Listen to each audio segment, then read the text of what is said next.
mon nom c'est Olivier Moreau. Je travaille chez Puratos, qui est une entreprise qui s'occupe de fabriquer des matières premières pour tout ce qui est boulangerie, pâtisserie et chocolaterie. Et moi particulièrement, je travaille sur le site d'Andenne. Il y a 5 sites en Belgique, je travaille à Andenne, dans le département de la maintenance, dans lequel j'exerce en fait plusieurs fonctions qui sont des fonctions un peu de supervision. Ça peut être de la planification de travail, c'est de la gestion du stock de pièces de rechange, c'est un suivi de notre plan de maintenance préventive, voilà, un peu de management d'équipe à certains moments s'il le faut. Voilà, c'est une palette assez large. Je suis un peu couteau suisse dans ce secteur de la maintenance et j'aide là où la demande se fait ressentir.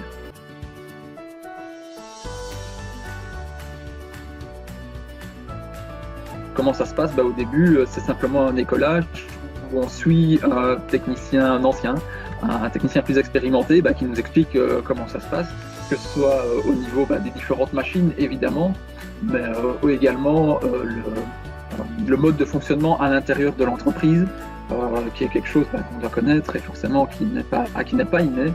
On doit voir quelles sont les exigences simplement en termes administratifs des fois voilà, il faut s'y familiariser et c'est quand même un gros morceau. Et peut-être particulièrement dans des entreprises alimentaires où il y a des exigences en termes de qualité, en termes de fiabilité. On ne peut pas faire ce qu'on veut, on ne peut pas attaquer n'importe quel problème de n'importe quelle manière. On doit quand même avoir une certaine déontologie, une certaine façon de faire les choses. Donc ça se fait par un écolage, tout simplement. Chez Puratos, il y a aussi tout un panel de formation sur des compétences transversales. Donc voilà, à partir de là, de plus en plus, après on est lancé soi-même. C'est un écolage qui a duré entre 6 mois et 1 an. Et puis ensuite, on est lancé dans le grand bain, où on est soi-même sur un rythme de pause, donc qui changeait de façon par semaine. Et alors là, on est responsable évidemment, lors de la période de travail, on est responsable de la fiabilité des lignes. Et évidemment, on a toujours toute l'équipe qui est derrière en cas de problème sur lequel on peut s'appuyer. On n'est pas laissé à son compte.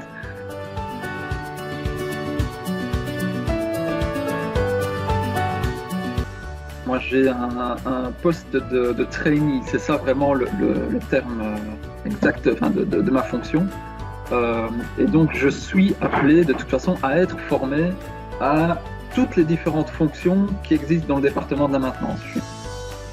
Au tout début, je suis arrivé et donc on m'a mis d'abord, j'ai été d'abord technicien.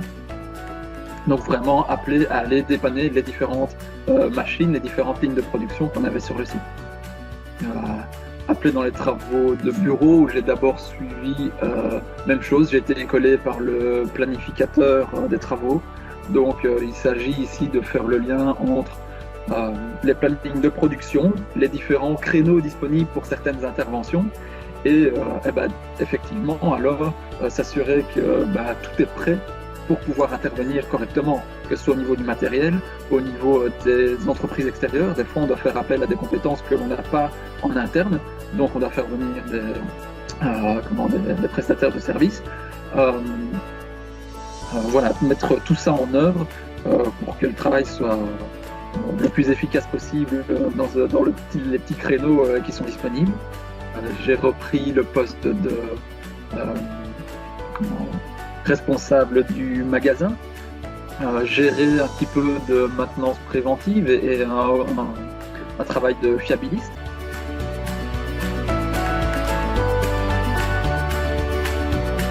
Mais derrière cette dénomination de trainee, en fait, il y a toutes ces casquettes. L'idée, en quelque sorte, c'est que je sois formé à tous les postes pour pouvoir, en cas de manque à un endroit ou à un autre, ou en cas de maladie, comme ça a été le cas avec le responsable magasin, que je puisse reprendre le poste et que l'entreprise ait directement quelqu'un d'opérationnel en cas de défaut.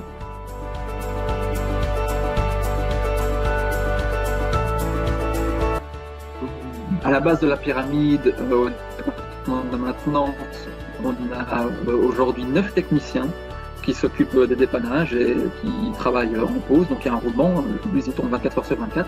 Donc voilà, il y a un roulement des 9 techniciens. On a forcément un chef d'équipe qui s'occupe comme son nom l'indique, de l'équipe, d'être sûr que le travail est bien fait, qui s'occupe des horaires, qui s'occupe du plan de formation des différentes personnes aussi. On a une personne qui est alors à la planification, vraiment du travail. On a un responsable magasin. On a normalement un poste qui est aujourd'hui à pourvoir, mais un poste de fiabiliste. Donc lui qui a plus en charge de s'occuper de toute la maintenance préventive. On a aussi une personne qui est spécialisée dans l'automation. Donc lui qui s'occupe de tout le dépannage sur les automates et aller un peu plus loin dans le système. Voilà, moi je suis trainee, je suis un peu assis, comme je vous l'ai expliqué, un peu entre tous ces postes-là. En tout cas, je peux donner une aide à chacun de ces postes. Et au-dessus, alors, on a un manager vraiment de tout le département.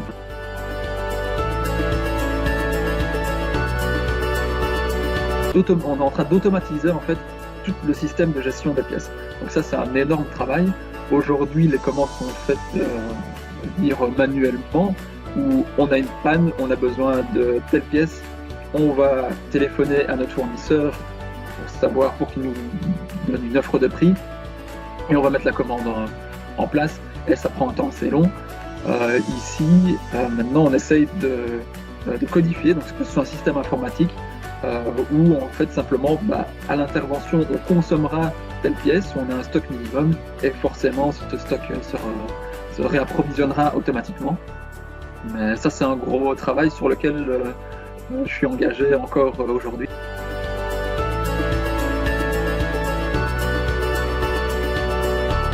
Chaque année, chez Puratos, il y a une nouvelle ligne de production qui a été mise en œuvre depuis que je suis là. Et c'est sans compter aussi les améliorations internes des lignes de production qui sont déjà effectives, où il y a aussi des investissements qui sont faits pour améliorer le rendement, améliorer la fiabilité, améliorer la sécurisation, que ce soit des opérateurs ou pour nous des interventions techniques. Il y a plein d'investissements qui sont faits. Donc, ici, j'ai dernièrement été appelé à travailler sur une station d'épuration qui fait aussi partie de notre site.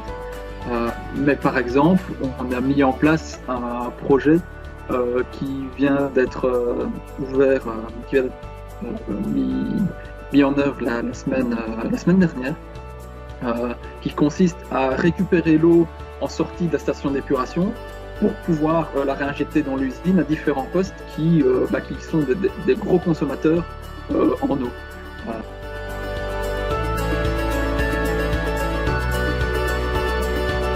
Lorsque je suis arrivé chez Puratos, d'abord en tant que technicien de terrain, ce qui était vraiment plaisant, c'est que justement, on n'était pas dans une entreprise qui divisait les secteurs et les différentes branches d'intervention.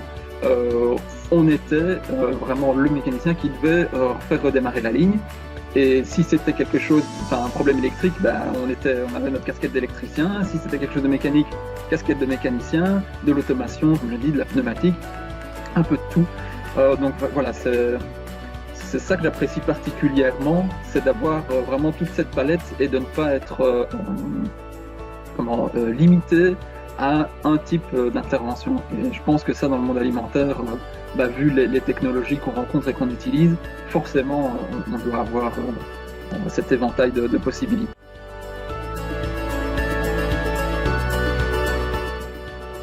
Ce qui m'a plu justement, avec l'électromécanique, c'est qu'on a vraiment toute une de spécialités que l'on apprend et que l'on met en œuvre, que ce soit de l'hydraulique, de la pneumatique, de l'automation, de l'électricité, de la mécanique évidemment. Voilà, il y a plein de branches et toutes me plaisaient. Et du coup, ce qui m'a plu quand j'ai pris contact avec Puratos, et du coup, qui est dans le secteur alimentaire, c'est que justement, elles sont toutes utilisées.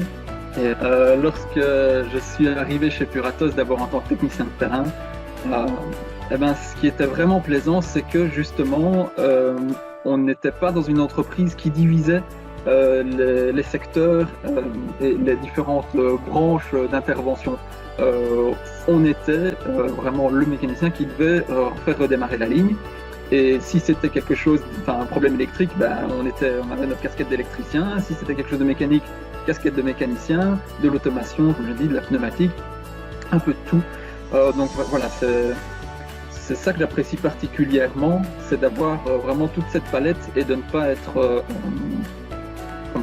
limité à un type d'intervention. Et je pense que ça, dans le monde alimentaire, vu les technologies qu'on rencontre et qu'on utilise, forcément, on doit avoir cet éventail de possibilités. Ici, on traverse aujourd'hui, avec la crise du Covid, je sais qu'il y a beaucoup d'entreprises qui sont assez mal en point, hélas. Évidemment, le secteur alimentaire, lui, est assez privilégié dans le sens où les gens n'arrêteront pas de manger. Donc forcément, la demande, elle est toujours là. Les entreprises tombent toujours.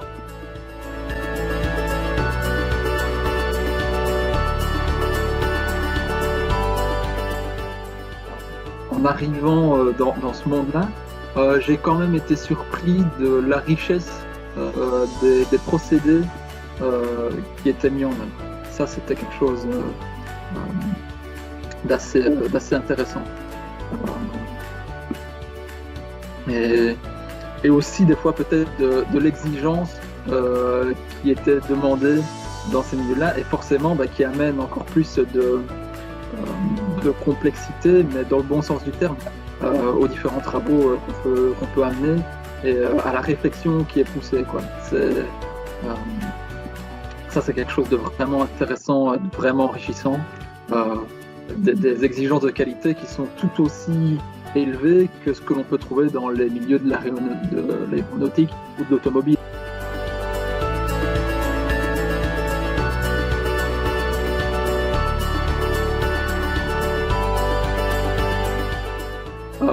Mais je sais que le secteur alimentaire paye bien.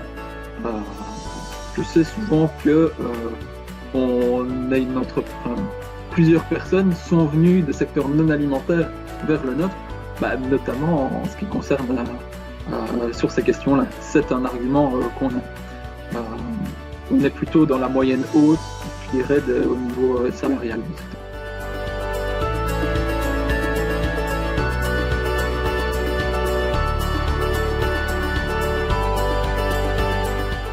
Par exemple, la personne qui occupe aujourd'hui le poste de maintenance planeur, lui était avant un technicien qui a évolué à cette fonction qui a été créée. Les différents postes sont tout à fait ouverts et lorsqu'ils sont à pourvoir, évidemment, il y a un premier recrutement qui se fait en interne.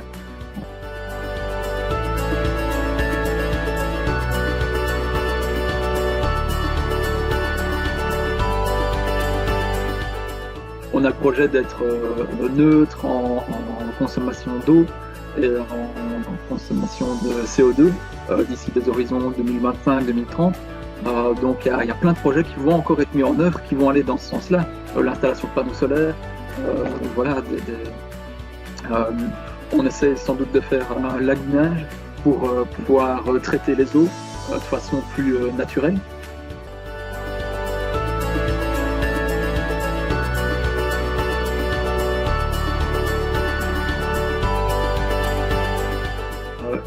Sur le site d'Andenne, on fabrique principalement des levains et des enzymes, donc c'est pas quelque chose que l'on goûte directement à la sortie de la ligne. Mais on a aussi des entreprises sur le territoire néerlandophone qui, eux, s'occupent de produire des chocolats. Ça, c'est dommage qu'on n'ait pas ça ici sur site, mais forcément, on a l'occasion de temps en temps d'avoir des petits bonus de production en chocolat, et ça fait toujours plaisir en fait.